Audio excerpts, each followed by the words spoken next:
Hello, MotoAmerica fans. It's time for another episode of Off Track with Carruthers and Bice. You'll laugh, you'll cry, and you may even learn something from this unlikely pair and their special guest. The mic is yours, Paul and Sean.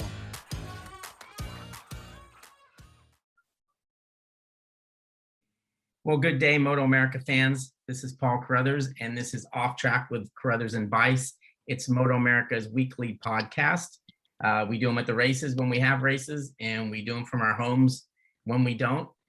I'd like to say we have this elaborate podcast studio, but I can picture Sean sitting at his desk in Ohio, and I'm sitting at mine in Southern California. So it's not quite the elaborate setup that you would imagine, but you know what? With today's technology, it works out pretty darn good, and we don't have to live next to each other because somebody might get killed. So, Sean, how are you today?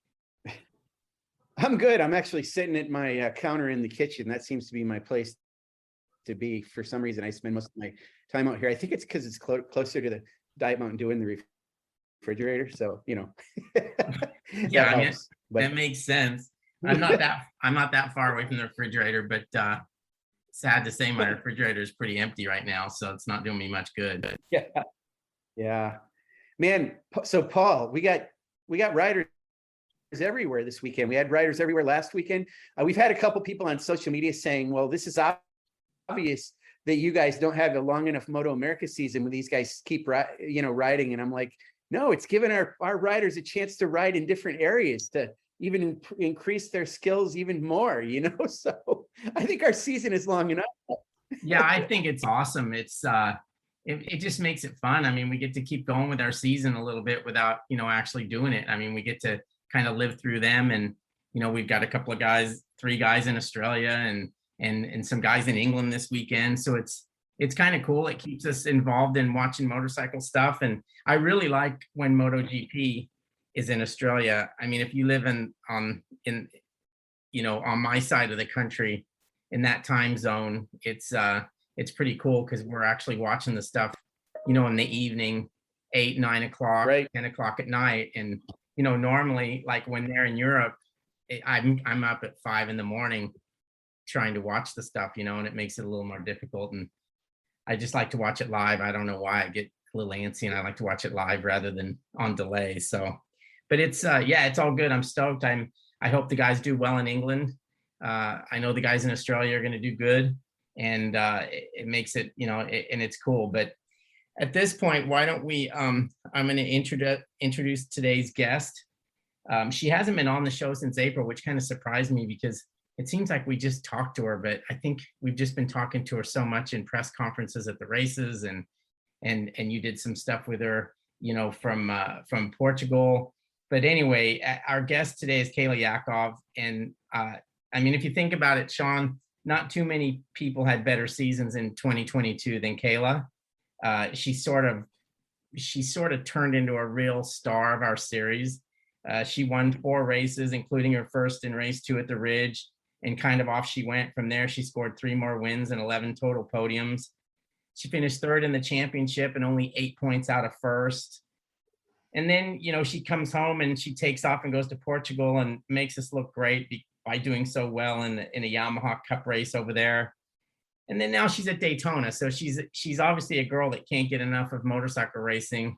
She's obviously talented. She's fun to work with. She's amazing in the press conferences. She sounds like she's 30 years old instead of 15. But Sean, what do you think of this girl, Kayla? I know she's one of your favorites, and she's obviously talented, and she's got huge potential to just be a superstar in our sport.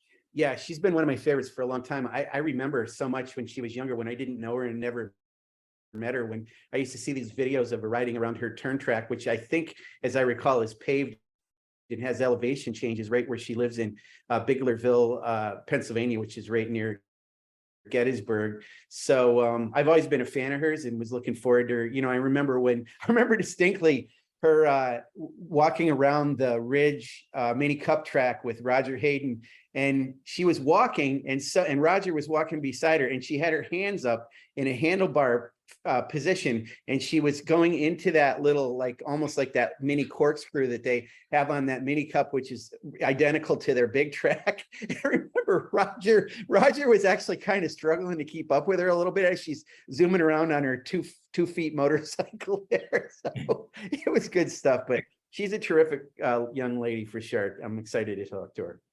Well, let's bring her in. Kayla, first of all, why don't you tell us where you are and what you've got going on what is not an off weekend for you? Yeah, so this weekend we're down at Daytona International Speedway. Just getting some riding in on my Kramer 690. I've actually never been here before, so it was just kind of good to get down here and see the track before we head out next year and tackle it in, I guess, March is first round Daytona. So well, I ask everybody this, we got the chance to ask a bunch of kids this year because we went to Daytona, but what's your first impression when you first of all when you come into Daytona, because it always feels like a pretty special place because it's so famous, and then your first laps of the track? I like the atmosphere. I think it's good. One of the biggest rounds I would say for MotoAmerica and motorcycle racing as a whole, but track wise it's a lot different than I thought it would be. Obviously for me too, coming off of a track like Portimao and then going over here, it was definitely a big difference. I thought it was pretty tight, in the infield. Banking was kind of how I expected it to be. It was definitely a bit bumpy and the surface wasn't great, but I think for racing, it'll be kind of fun to mix it up here. Yeah. I mean, it's not a very difficult racetrack, and compared to where you just were, where there was, I've got the chance to ride at Portimao before, and it's cool because there's so much elevation changes and it takes a little bit to learn it because you're not really sure where you are half the time. But Daytona is actually not like that at all. I mean, if it wasn't for the banking, there wouldn't be any elevation. So that it probably makes it pretty easy to learn that track though, right? Yeah, definitely easy. I think the hardest thing here is trying to avoid the bumps and try not to touch the paint too much. It's a bit slick out there, but besides that, it's fairly easy to learn. Kayla, so Paul knows sometimes I get fired about various things on this podcast, and I can fire myself up once I start talking. So hopefully I'm not going to do this, but I think this is a little bit comical. I've had some fun this year at the end of the year talking to your dad and he says he agrees with me on this. I mean, you're the same person you were before you started winning races.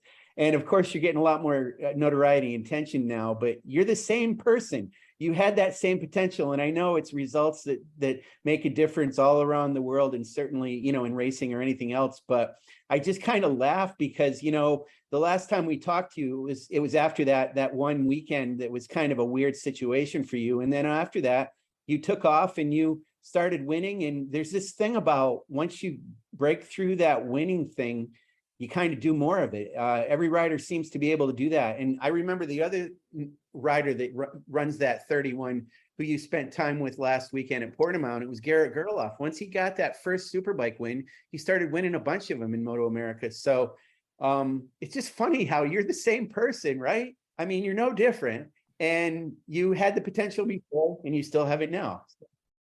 Yeah, I think it was, coming out from Atlanta, it was kind of just a bit of I knew I could do it. I mean, basically that whole race, I raced it like I would race any other race. And obviously there's a lot that goes into that. And me and a lot of other riders not really being able to see the yellow flag, things like that. I won't get into that too much, but, I thought that, that was kind of my race win, my first one. And I knew that I would be able to do that. I had the potential to do that. And so, going into the next few races, I had some bad luck. Obviously at VIR with tearing my ACL and MCL, losing my brakes, and, at Road America, being very close to wins in both races and just not really being able to have enough in the tank to pull me to the line in a lot of those laps. So once we got to Ridge, I knew it was a track that it was a rider track. It was something that a track that I really enjoyed, and a track that I knew that if you are a very technical rider and know how to, work a motorcycle well, and have that, I guess you could say, discipline on a bike, you would be able to do well there. So I was really happy to do as well as I did there.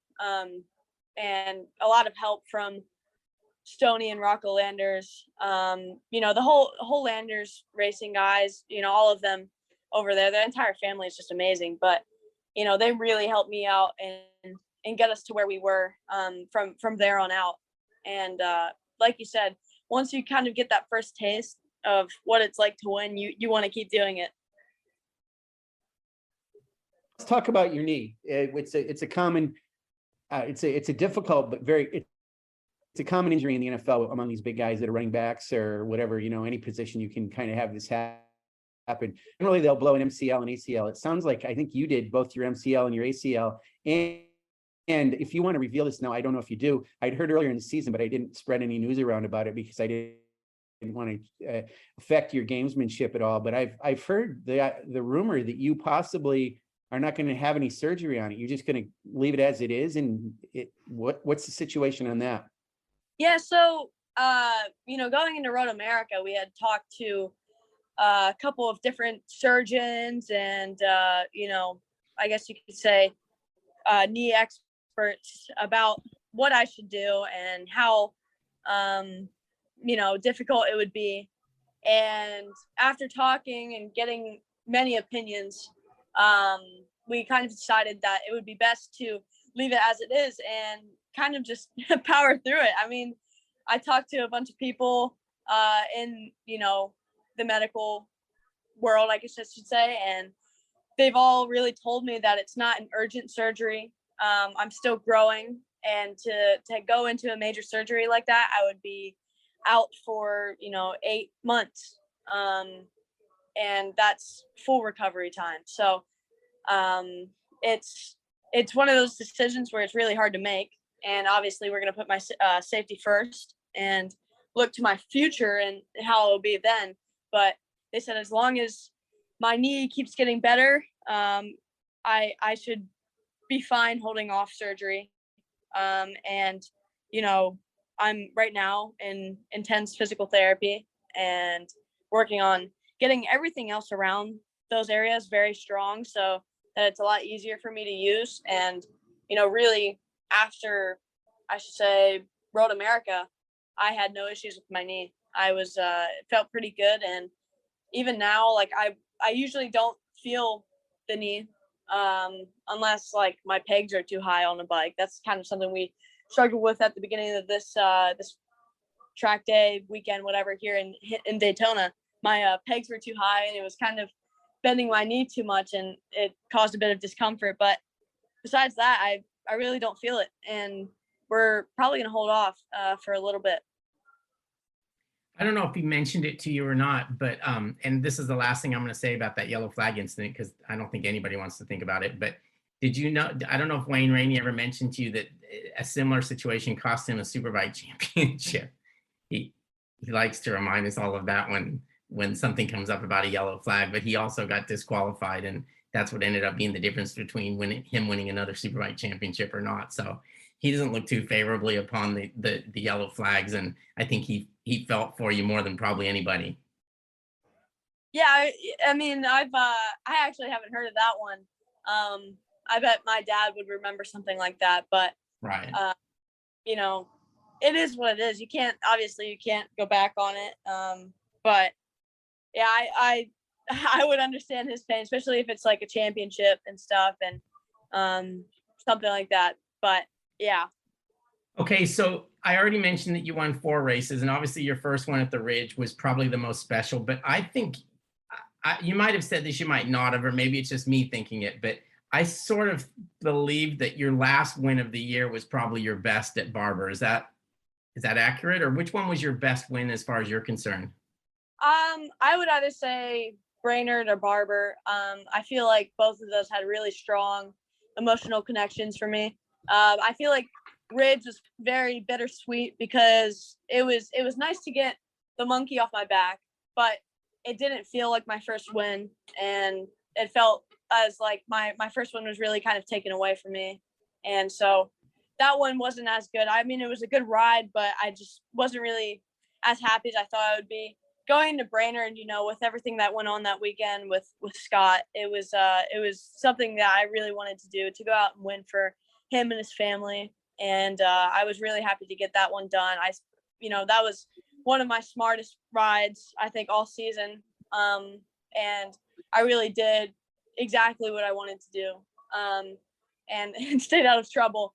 At New Jersey, it was pretty good to go out there and do kind of what I wanted to do, and win by a bit. And, it was good. I never really like winning in the rain, especially since a lot of people, will say I'm like a wet weather specialist. I just don't really like that term because it's like, I feel like I'm just as good in the dry as I am in the wet. But it was good to go out there and win, especially in front of, some of my family that were out at that weekend. But, definitely Barber was great. I think that was one of my best rides of the entire season. And, a last lap pass in front of a lot of people that I knew, and basically my home crowd, because I've been to Barber a bunch and I know a lot of the people down there, and, a lot of the people that run on the back stretch are a lot of my friends and supporters. So to do a last lap pass like that and, win in front of a crowd like that was really special, and kind of to end off the year on a really good note, and kind of show what I was representing all year. It's interesting, Kayla, how you feel about the rain racing thing. You probably know this, that Matthew Schultz is the same way. He hates to talk about the fact that he's won races in the rain. He's won them in the dry, of course, too, but every time it rains, they usually think of him as being a favorite. And Danilo Petrucci was that way this year, of course, and it has been that way. He seems to wear it a little bit like a badge of courage, and similar to the way Larry Pegram used to. I mean, he always wanted it to rain. I mean, it brings out the riders with the truly smooth throttle control and skills. So I think it's a bit of a compliment for you guys that you can show your prowess in the rain. But I get it, and I mean, you've done both, so that's no issue there. But one of the things I want to talk to you about is something that is what makes Junior Cup sportbikedraftcarrier.com Junior Cup racing in MotoAmerica so good. And it's something that makes racing in any class good. And it's racing in packs and so close together, and how, you don't know who's going to win or come out of that group. And we've seen you on the last lap go from probably 5th or 6th and end up winning it. We've seen the other riders do it. We've seen you lose races by that happening at the line. It's really kind of one of those deals where it almost seems like you don't know who's going to win. But I know you're a smart rider, and I know you have strategy when you ride. So try to explain to me, really, if it's in the middle of the race, do you want to lead early? Do you want to lead in the middle? Do you want to be a little bit back at the finish? Or how do you want to position yourself? And what's your strategy going into that final lap? Do you want to try to get a draft, or would you prefer to get out front and get a little bit of a gap if you can? Not that it's easy in that class. So explain that kind of strategy of how you race in Junior Cup. Yeah, it's really difficult. I mean, as much as it can be fun, especially when you do good, it's fun. It's kind of annoying to race in a pack, especially when, you have guys that might be slower, but get drawn back into the group because of the draft. So when I'm racing in a pack, it all depends on the track and how I'm feeling that weekend, as well as who I'm riding with, because each weekend, we have 1 or 2 guys that don't usually run at the front that are there with us. So, it all depends on the track. But biggest thing for me towards the end of the season was I had a few instances before I guess you could say at the halfway point, where not being at the front really hurt me, but also being in the mix too early hurt me. And it was kind of like what really kind of clicked for me was when Stoney Landers kind of came up to me and said, just go out there, ride smart, and stay out of trouble. And that was before race 1 at Brainerd. So, for me, it was a lot of, for instance, like at a track like Brainerd, it was a huge group, probably 7 riders at the front. And, it's really hard to gauge. You take it lap by lap. It's always good to kind of get, I guess, a dress rehearsal for the last lap early on in the race. But also make sure that you don't show everyone all your cards. So it's hard to gauge what to do, and it all depends on how the race is going for you. If you're struggling, it's always good to stay at the front of the group, because that way you're not dropping back as far. If you just stay in the draft, like 2nd to 3rd, would be great if you're struggling that weekend. If you're doing really well, you can do a lot of what, me and Cody did all year, which is, sit 5th, 6th, just right to the back of the group, let everyone fight it out and make stupid decisions and wait to the last lap. Or you mix it up, you stay there, and hope that the last lap goes well for you. I think each time you plan for the last lap, 8 other guys have the same idea. So it's really hard to play all your cards right and put yourself in a good position. So last year you did double duty. You raced in our series in MotoAmerica, and you also raced in that R3 Junior Cup, Blue Crew. Well, Junior Cup, it's not called that. Blue Crew European Cup that you raced in the finale this past weekend. So you raced an entire season in that last year. Then you raced this one race this year, but it was a whole different deal this year. I mean, last year, we kind of felt bad for you. And I used to think, wow, that R3 is a tough bike to ride. And, but then this year you kind of raced in a spec series with all those Kawasaki Ninja 400s. What changed between last year? And you had good results last year, but you had amazing results last weekend. What was the difference? There were definitely a couple of things that played into it. Last year doing basically a full season, just missing Catalunya in the end because that was the same weekend as Barber last year. But, last year, I think it was just a huge learning year for me. Being 13 at the start of the season, not really knowing what to expect, because all I did before that was club racing and, just doing WERA and CCS, and not really racing with anyone, I guess you could say, at world level. I've ridden with people like Gus Rodeo and Joe Lamandry and Ty Scott, Max Van, for years. And knowing kind of how they rode was a bit of a confidence boost, because I knew that in years past I was able to run with them, but it's just so much different when you get onto a bike that you don't really know yet and you're just trying to learn. Going into the 2021 season, I actually hadn't been on a 400 until a couple of months before the first round, or my first round, I should say. And so for me, last year was just all learning how to ride in a group, learning how to race with a lot of people that were the same speed as me, if not faster, and how to, manage a race when, you have 8 other guys doing the same thing that you're doing and trying to win. I think over the off season, what really helped me was kind of to step away from it for a while, after having a few things happen in my life, and kind of reassess what I wanted to do with it, and really have more motivation going into this 2022 season.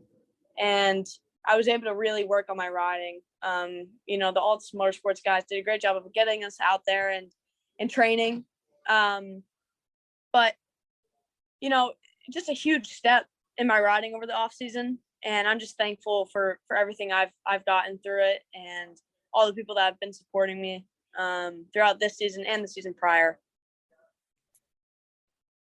Last weekend, I didn't know this because we weren't able to watch the race. I saw the results and I looked at the lap charts and I saw where you were at. And, it said, and let me just say this before I get to this part. So, because I know you're going to say, well, I did lead the laps, but I'm going to just tell you, it didn't show that you led any laps on the chart, but that's just because that's when you cross start finish. And that's always an issue if you're not actually watching the race. So I have to credit our good friend, Tim Robinson from Go Pivot Cycling, who went over there to watch you race, as well as Garrett and Jake Gagne. And he got us some really good quotes from you. And you mentioned that you led the race a few times. And in fact, Yamaha put out their R3, their review of that series, that super finale, and you were in the front in that race. So you definitely led, just not when you were at the stripe, but you said you led a few times for quite a bit at the end of that. And then it seemed like in that last lap, that one guy got you towards the end there, went up the inside or something. What happened there? And were you upset about that?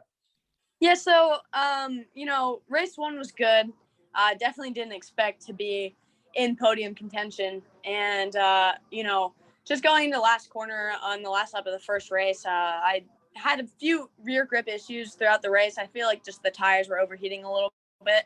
But I just slid a bit out of the last corner and kind of killed my drive. But going to the second race, our laps were cut a little bit short due to the changes made in the World Superbike schedule. And so I knew it was going to be more difficult because basically from race 1 to race 2, you have the same grid position. It's the same for MotoAmerica. So even if you win the first race, you're still going to have to start from 10th if that's where you qualified. So with the laps cut down, it was definitely going to be a bit more difficult, but I made my way through a lot quicker than I thought I would. And, got into second and third place really early on within the first 3 laps. And yeah, I mean, it doesn't really show it on the lap charts. And what I kind of would have worded differently was I led a lot of the laps throughout the tight sections of the track. Everything else was kind of decided on the straightaway. But yeah, going into the last lap, I actually led for a majority of the lap. And until probably around halfway through, there was a lot of riders that were a lot lighter than I was. And Yamaha didn't really do too much to distribute the weight. So a lot of the lighter riders were able to get out of the corners a little bit quicker than I was. And so we come up this really big hill, actually the hill that Top Rack jumped. And I just got passed on the inside, which I thought it was okay because I would have just drafted to line. So I follow him going up into turn 13. I actually blocked because I knew that people were going to try to make a good pass on me because, everyone wants to get into at least that second position. And I saw on my inside a kid just sticking his front wheel in and it starts to fold. And I'm like, you know what? I'm just not going to get taken out. I'll just let him have this. And then, I'm fine with a podium. I just need to get a good draft to the line. And we just go up to the last corner. And unfortunately, I believe DaCosta, I think high sides going into the last corner. And what it looked like to me was the bike was right in front of the kid that was in front of me. So I thought that he was going to hit the bike. So I checked up quite a bit more. And, he ended up getting past the bike and just getting a better drive than I did going into the front straightaway. But overall, I mean, it was a great race. I was really happy to do as well as I did. Seeing some new people, some people from BSB, and actually Harry Cook did that, and he's riding BSB this weekend, and actually riding around the same pace as Gus Rodeo. So it was cool to see people that race in similar series and that I've seen before in the Blue Crew Cup, and to do as well as I did was a really cool experience. Yeah, when you were describing the end of that race too, I was nodding my head here because that's exactly what they showed on that highlights video. Is that one guy went down and it looked like you kind of checked up a little bit there, and it just happened to be a timing situation. But it's weird, and you're such a good person about clarifying that leading laps thing, Kayla. You don't have to put an asterisk on any of that. That just goes to show you that a lap chart doesn't really show you anything. I remember a few years ago when we raced Superbike at Indianapolis, and Cameron Bobier didn't lead most of the lap, almost every lap around, it was Tony Elias, but Cameron kept getting him in turn one. So, or cross start finish, I should say. So he was shown for leading the lap that he really didn't lead most of it. So, and that's how we ended up winning the race, because that's where start finish is there. So, but hey, I want to ask you something. This is a tough question, Kayla. I want to see if I can get through this in the right way. So apologies ahead of time if I can get this described or out the right way. So I mentioned that, of course, the excitement of Junior Cup in any racing is this close racing in packs.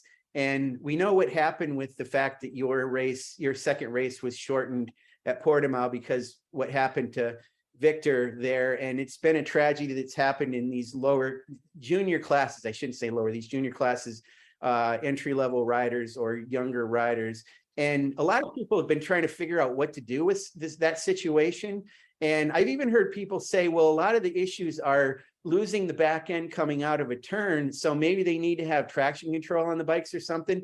I don't know. But as a rider out there who rides in those packs, what is your reaction to that? Is there anything that can be done, or is it just the nature of the way racing is in those classes? There's a couple of things that go into it. I will say that adding traction control to a Ninja 400 isn't going to do much. So that's just not a great claim. But, you know, for me, I honestly think that a lot of it is grid size. The grid sizes are very, very large, but that can be said about a lot of things. And a lot of the instances we've seen this year and the year before, years prior, where we have, you know, bad instances like this, which are obviously very difficult to deal with, not only from a rider perspective, but a sport. It's circumstances that don't typically happen. And it's almost like they have to happen in that exact way for it to be as fatal as it is. You know, we say that more often than we want, but just the way that some of these crashes have happened are just so uncommon that I don't think there's much you can do about it. The safety, and especially the World Superbike paddock is just so high, and they do a really good job of making sure that all of their riders are safe. It's very hard to deal with, and I don't think that there's much that we can do from either you know, a series standpoint or a rider standpoint to make it better. But like I said, a lot of what's happening is circumstance, and it's very unfortunate. And obviously, it's something that, you know, no one wants to see, especially as a rider. You never want to see that, but there's not too much we can do. And like I said, if anything, maybe, you know, shorten grid sizes, make them a little bit smaller, but it's in every class. It's like that. So it's hard to say. Well, she said that well. Also, I would like to add that age limits are not what's causing this issue. A lot of what's happening is due to a grid size and these circumstances, and it's nothing to do with the ages. I understand that a lot goes into that from an insurance standpoint and, you know, other things as a series, but I think that, you know, the ages don't play a huge factor in what goes on. Let's move on a little bit here. So Kayla, you're down at Daytona. I know one of the main reasons you're down there is to, I think you already said it, was to try to get accustomed to the track, learn the track a little bit for when we go there in March. Now, when you go there in March, you're going to be racing Junior Cup, as you mentioned in the last press conference of the year at Barber. I think all three of the people on the podium there are moving up. So what, do you have that program in place, or is it still just waiting to see how things pan out? I'm sure you've created a lot of interest in that paddock, and maybe you have more than one offer. I don't know how that works for you right now, but do you have anything solidified for that? Yeah, so for Twins Cup next year, you know, I have a few things going for me. We've definitely gotten a lot of really good offers from good people around the paddock, but as of right now, we have a pretty clear idea of what we're going to do. And I'm really excited for it. I think it's going to be a great opportunity for myself and my progression. And I think it's going to be something that I'm definitely looking forward to, and it's going to be a good bike and a really good team. So it all will work out in its time, in its own time. And we look forward to hopefully, seeing how it pans out in the next few months. And I'm just really excited to start next year. I think for me, being on the little bike was a great experience, and I enjoyed a lot of the moments that I had in the class, but I really want to move up and keep my progression going, and hopefully get back into a paddock like the World Superbike paddock. Do kind of a Garrett Gerloff path. Doesn't seem too bad to me. So we're gonna keep chipping away at it. I think the Twins Cup class is a really good class, because I still think the jump from Junior Cup to Super Sport, I mean, we've seen some guys do it and do it successfully. Tyler Scott comes to mind instantly. But I do think for most people, they might need that middle step. And I think you're the perfect person that will show that, because obviously you can go Junior Cup, Twins Cup, and then you can go Super Sport or whatever, and you're kind of on your way. But I think the Junior or the Twins Cup gives you that little more seasoning that you probably need. Yeah, for me, it's, I could go to Super Sport if I wanted to. Just the thing is, like, for me, I'm kind of in that age range where I wouldn't really be able to do a full season. And not that I wouldn't want to do kind of what I did when I went into Junior Cup, where I did half a season and then a full season. It's just, I feel like Twins is just such a competitive class this year. It's also a lot more affordable than Super Sport. It's a class that has a lot of potential and a lot of very fast riders, and it's going to be something that will definitely push me going forward and take me where I want to go in the next few years. Yeah, Kayla, so I guess you're saying Junior Cup you're not going to race in, and I understand that. I actually thought maybe you'd think, well, maybe there's some unfinished business there, but it sounds like, I mean, I haven't heard anything official, but just the fact that Gus Rodeo started out the year and he was kind of doing Twins Cup, and then he decided to focus on Junior Cup, it seems like he's probably going to move up to Twins Cup next year too. So it's funny how sometimes you're going to end up in a situation where riders that you raced against in other classes are just kind of climbing the ladder the same as you are. So that'll be interesting, but there's familiarity there, so that helps a little bit. Plus you'll be a little more in the deep end with some seasoned riders in that class in Twins Cup. So I think that's a great path. I want to ask you real quick about Garrett, because we saw he came over. I just think it's awesome that your number is 31 and his is too. We've talked about that a bunch before. And it's so cool that, you guys were right there, and he was in Parc Ferme with you and everything. So that was really cool. But obviously you spent some time talking to him. Garrett's a smart kid, and I think he's doing the right thing. It seems like you seek kind of advice or counsel from a lot of different people. Do you talk to a lot of the riders, even from other countries? And, do you help them? Do they help you? How does that work? I don't think I can help them too much. I think everything that I know, they probably learned, whenever they were my age. So a lot of what went down, in the MotoAmerica paddock, I know pretty much all the Superbike guys, and, they're all super great guys, all very, very fast. And, to be close with people like that is really cool. And it's really nice to have people like them in my corner. And they're all willing to help.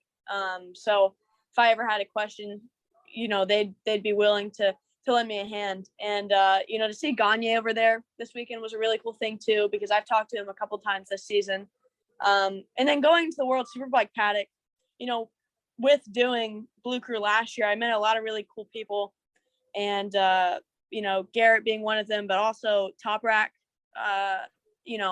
he helped me a lot last year understand how to ride the smaller bike. And, to see him again this year was actually a really cool experience, because I saw he came over to the Blue Crew pit, and I actually walked up to him, and he saw me before I got to even say anything, and he recognized me, and he was talking about how he watched some of the MotoAmerica races. So it was really cool, you know, for him to say that he saw a big progression in my riding. And, you know, even with Garrett, he told me the same thing. So it was really cool. And to see people I knew again, and you know, if I needed to ask for help, to have them there was definitely a really cool thing. Yeah, I mean, I better clarify a little bit. I guess I wasn't really saying you could give any advice to Garrett, although, you know, he would take it. I mean, I think he would take advice from you, but I'm really thinking some of these riders that were in that R3 super finale, I'm sure you raced against last year when you were there. So it was probably a reunion and talking to them, and you guys can talk about setup because your bikes are so identical and everything. So I'm sure you have conversations with them. But I want to ask about your father Dave, who does so much for your program and obviously is always working on the bike in our paddock. But last weekend, with this super finale, is he able to work on the bike, or do you have somebody that works on it and he can't really get involved? How does that work for him? So Blue Crew is like a spec series, so everything that he does to the bike, you know, can be done by any other rider and mechanic. Blue Crew will supply a mechanic. I guess you could say they have mechanics there to work on each bike.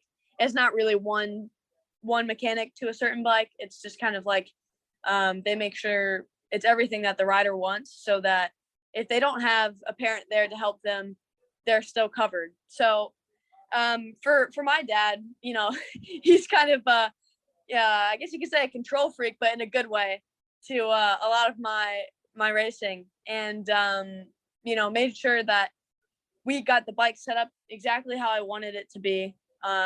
You know, from the help of really stony landers teaching him how to set up a bike, we were able to really do that and figure out how to get the bike where I want it to be, closer to what I had on my 400, because the difference from my geometry to my suspension from last year's bike to this year's bike was just so much different.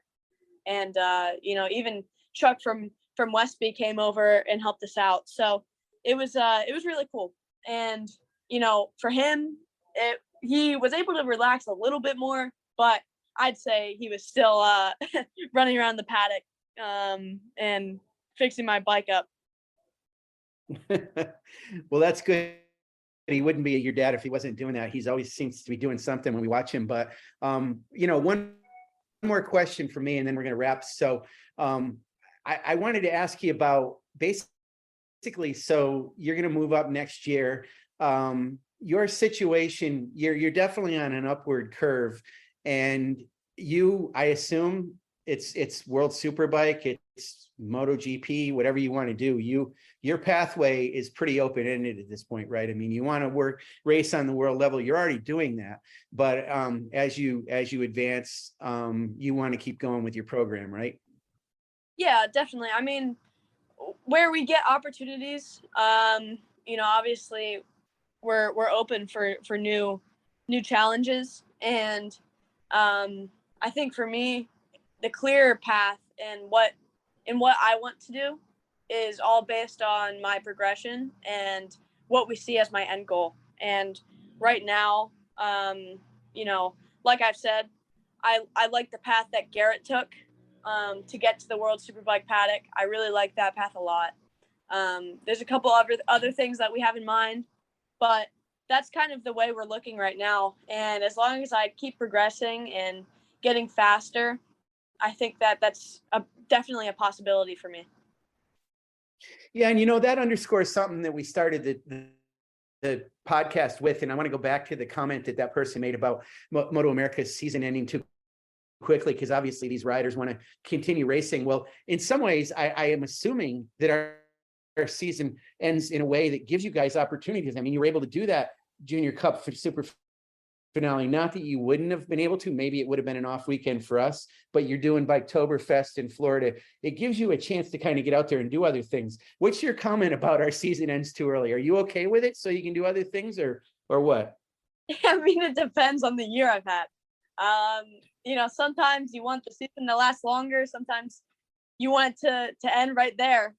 But For me, I mean, I think the season went well this year. It went by definitely a lot faster than I would have wanted it to. I guess just from like a racing standpoint, a lot of the rounds felt a lot shorter than they did before. But you know, I enjoy it. I wish you know, obviously MotoAmerica is doing a good job of finding good tracks for us, and I hope the series keeps growing and we can go to more and more places as I see more and more tracks being built in the U.S. And you know, I enjoy the season. I think that the season is decently, you know, you go from March to basically end of September. That's a pretty long season. So there's not a ton of breaks either.